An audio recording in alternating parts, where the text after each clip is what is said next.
Um outro tópico muito importante é o das espiritualidades, né? Sempre lidaram com essa questão da morte e é um tema importantíssimo para todos nós, também na tarefa de aconselhamento, né? No nosso próprio caminho individual. Por quê? Porque as pessoas que nós recebermos trarão as suas crenças e nós precisamos conhecer, sim, estamos trilhando juntos esse caminho e nós precisamos conhecer para melhor ajudar, né? Daí ser fundamental reconhecer o papel da espiritualidade no tratamento, no processo de luto, claro, no estudo da tanatologia, é muito, muito importante, né? Então, vamos começar aqui com o cristianismo, né? É claro que é algo extremamente complexo, não dá para tratar de uma coisa assim tão ampla, de maneira tão rápida, é apenas uma pincelada, uma coisa muito pequena, né? E que caso você venha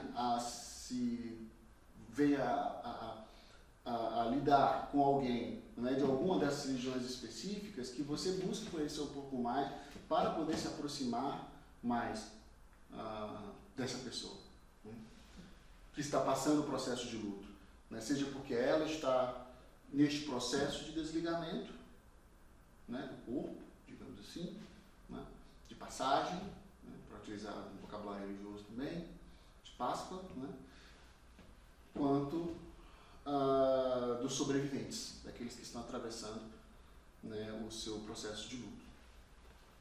Então, começando com o cristianismo, né? Peguei aqui basicamente apenas o catolicismo, né?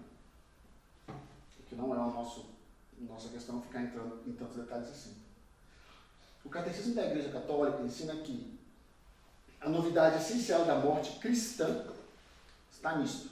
Pelo batismo, o cristão já está sacramentalmente morto com Cristo, para viver uma vida nova. E se morrermos na graça de Cristo, a morte física consuma esse morrer com Cristo e completa assim nossa incorporação a Ele em seu ato redentor.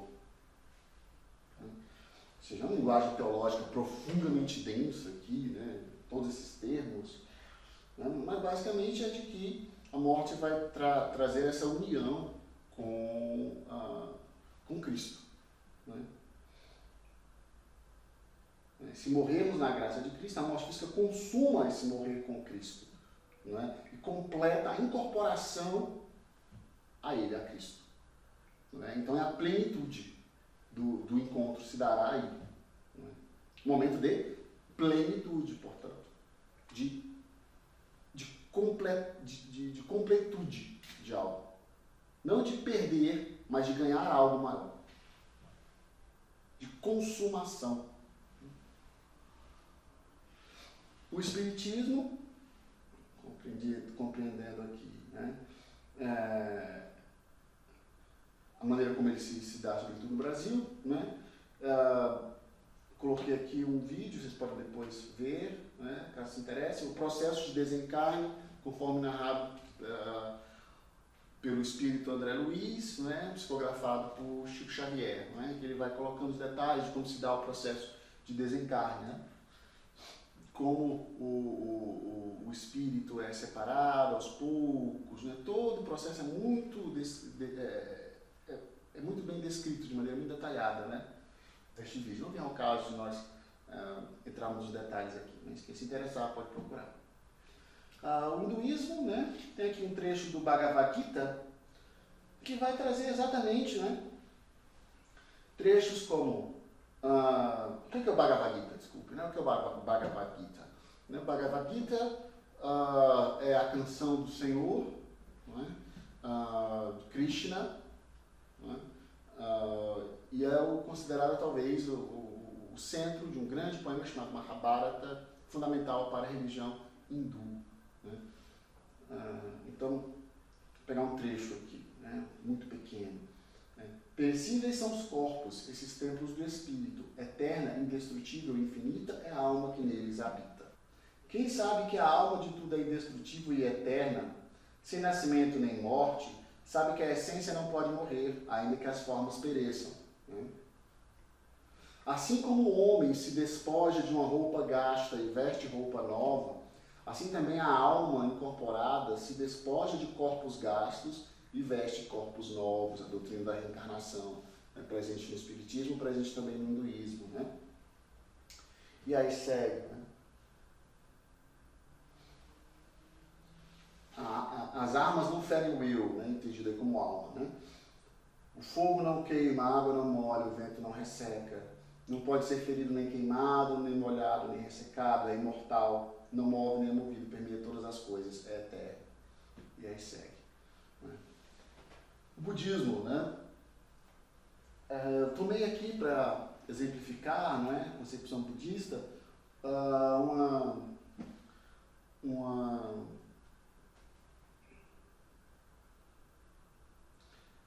uma história de Buda, né? Buda era um grande contador de histórias, né? Então, sobre os 4 tipos de cavalos, muito famoso na tradição budista essa história. O excelente, o bom, o mau e o péssimo. Né? O primeiro cavalo, o excelente, se move antes que o chicote lhe toque. O segundo cavalo, o cavalo bom, se move ao menor contato. O terceiro cavalo, o cavalo regular, não se move até que sinta dor. E o quarto cavalo, o cavalo ruim, não se move até que o chicote tenha penetrado em seus ossos. Né? Como fazer o cavalo andar, né? Basicamente isso. Como fazer o cavalo para andar, então você tem esses 4 tipos de cavalo. Para o cavaleiro, né? O cavaleiro quer fazer o cavalo andar, e para o cavaleiro existem esses 4 tipos de cavalos. Né? O excelente, o bom, o mau e o péssimo. Né? De acordo com, digamos, a violência que o cavaleiro precisa empregar no cavalo para que o cavalo se mova. Né?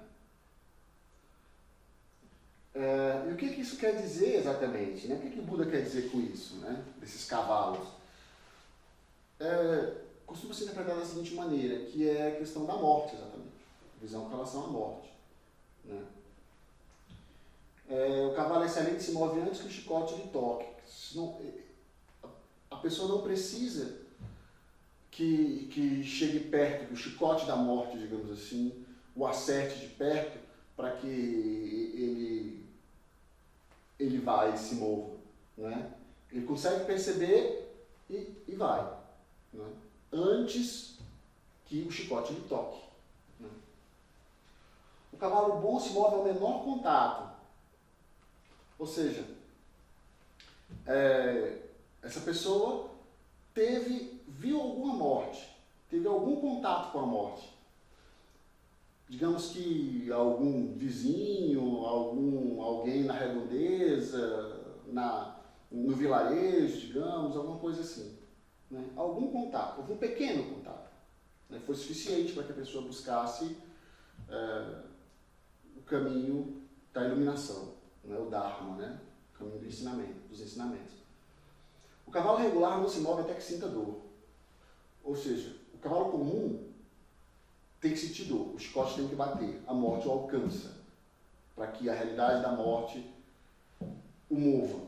Né? Então, morre o pai, morre a mãe, morre um irmão, a morte realmente o acerta, não é? Perto. O cavalo ruim não se move até que o chicote tenha penetrado em seus ossos, ou seja, o pior é aquele que só se move quando realmente chega nele de maneira muito forte. Esse cavalo ruim. Depois eu coloquei um pequeno trecho de um vídeo, né, também, da monja Cohen, né, sobre como lidar com a morte, né, numa perspectiva budista, do Zen. Né. Sobre o judaísmo, peguei aqui um trecho do rabino Pablo Herman, né, em que ele fala sobre o ritual judaico, né, de morte e de luto. Né. Ele diz assim: os rituais judaicos de morte e luto estão regidos por 2 princípios básicos: Kivod Hamet, respeito ao morto, e Kivod HaChaim, a consideração dos sentimentos dos vivos. Né. Quando a lei judia ordena que o funeral deve ter lugar dentro das 24 horas após a morte, se preocupa com o Kivod Hamet, porque deixar um corpo ser enterrado durante um período prolongado é considerado falta de respeito. A tahara significa a purificação da pessoa falecida, lavando o corpo antes de ser enterrado. E aí segue, né? A purificação é sempre muito forte. Na antropologia você vai encontrar muito também estudos relativos a isso. né, a purificação, né, o puro e o impuro, né, e a morte está muito ligada a isso, a impureza e purificar, né, muito, né, que é o que o Rabino está falando aqui, né, que é o que os islâmicos também vão fazer bastante também, pois no banho ritual do corpo, muito importante, para essas duas tradições sobretudo, né.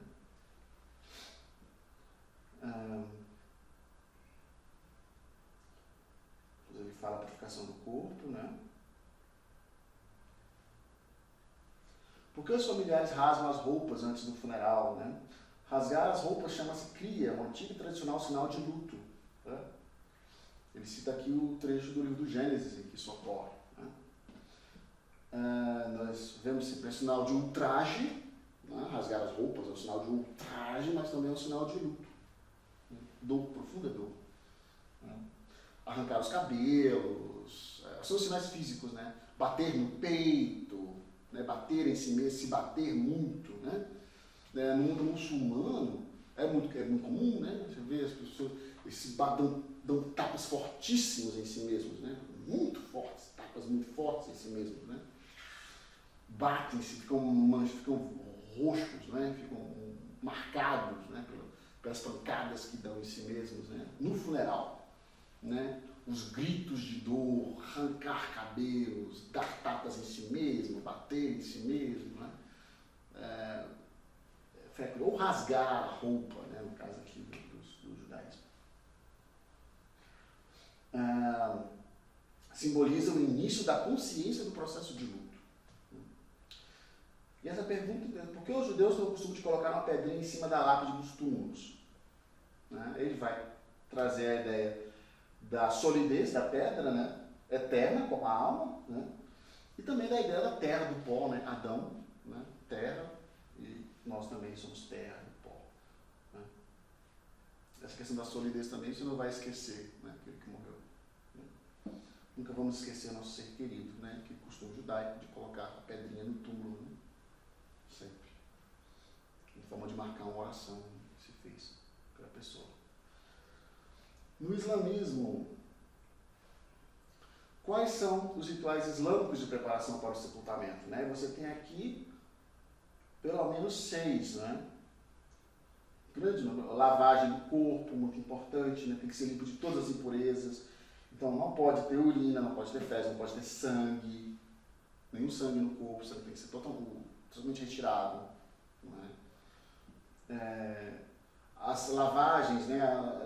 A maneira como a água é preparada, né? Com folhas de lótus, cereja, primeira lavagem, segunda lavagem com cânfora, terceira com água pura. Né? Depois daí pó que é aplicada, 7 partes do corpo, né? A testa, 2 vezes nas palmas das mãos, 2 vezes nos joelhos e vezes nos pés, cada qual com um profundo simbolismo, acompanhado de orações específicas, né? Depois a mortalha, né? Também é muito importante no judaísmo, né? Infelizmente no cristianismo já vai se perdendo muito, né? Mas por muito tempo foi. Hoje em dia já nem tanto, né? A ideia da mortalha. As orações, né?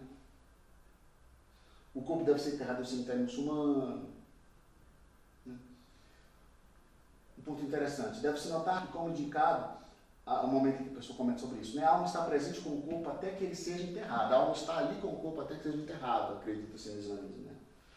Então, grande esforço deve ser tomado para tratar o corpo com dignidade ao realizar a lavagem e o cobrimento, porque a alma está ali. Né? O corpo deve ser tratado como se estivesse vivo. O espiritismo também tem uma visão semelhante, né? Acredita que o espírito está ali próximo ainda do corpo por um tempo, né? Vê tudo o que acontece. Né? Um pouco o Islã também tem um pouco essa percepção. Né? A alma ainda está presente com o corpo até que o corpo seja enterrado. Bom, nas religiões afro-brasileiras, né? Nós temos aqui o Omulu, né? O orixá que traz a peste, traz a cura da peste, né? Ele representa o sol, né? O sol do dia, né? Ele teve uma doença que o desfigurou quando pequeno, depois ele fica curado, não é? gente utiliza essas palhas, né? Ele é coberto por essas palhas. Né? E aqui um exemplo do mito, não é? É o mito de Iku, né? Narrado aqui por Luiz Antônio Simas, né? Iku, um orixá. Né? Basicamente, explicando, vocês podem ler depois, porque o mito inteiro, né? Diz que o Batalá, né, moldava homens e mulheres a partir do barro de uma outra divindade, chamada Nanã, né? E aí, queria-se saber que não tinha mais barro suficiente, né, para fazer as pessoas, porque o barro acabou. Né? E aí o barro teria que voltar para fazer mais pessoas. Né? Então o Lodumaré convoca os orixás para dizer o que fazer.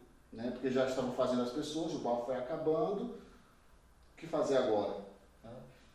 É preciso reaproveitar o barro, senão as pessoas morrem. Né?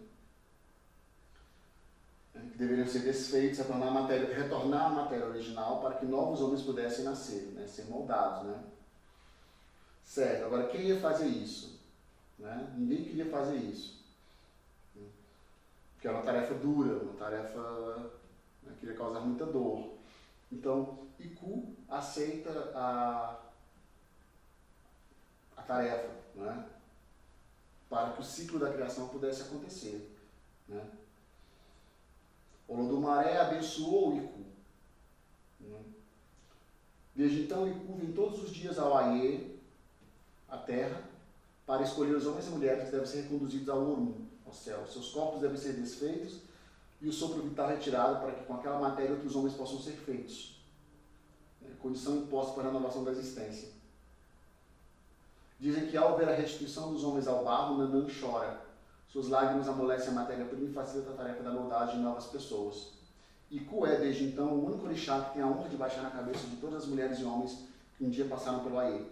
E por isso que no Axexê, o ritual fúnebre que celebra, prepara e comemora a volta dos homens ao todo primordial, prestam-se homenagens a Iku, com cantos de júbilo e louvação, que mais que a morte reafirma um mistério maior, possibilidade de outras e outras vidas.